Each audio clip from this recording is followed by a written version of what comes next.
Jesus, Yes, Aaron. we've been hearing about the signs and wonders, and now this? Are you claiming to be more than a rabbi? More than even the baptizer? No doubt one of you will quote me the proverb, "Physician, heal yourself." The things we heard you did in Capernaum and in Syria, do here in your hometown. It's always easier to accept hard truths and even greatness from strangers than from those you know well. Listen carefully. When a great famine hit Israel during the days of Elijah, 3 years and 6 months, there were many widows, yes? And we know how the Father cares for his chosen people.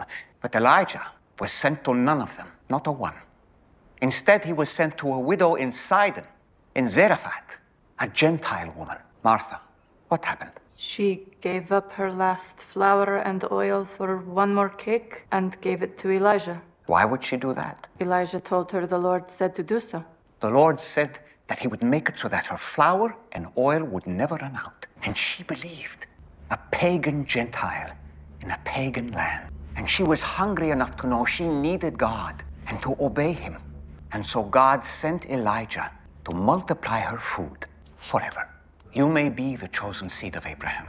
You may be the people of the covenants.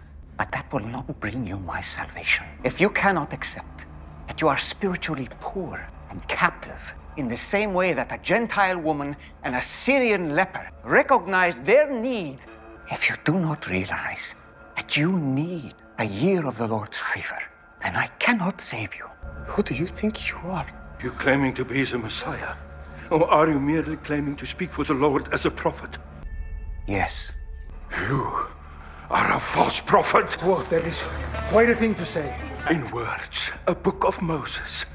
But the prophet who presumes to speak a word in my name that I have not commanded him to speak, that same prophet shall die. Rabbi Benjamin, I beg of you, not this. Lazarus, it's fine. Jesus, they're going to... Jesus, if you do not renounce your words, we will have no choice but to follow the law of Moses. I am the law of Moses. Oh,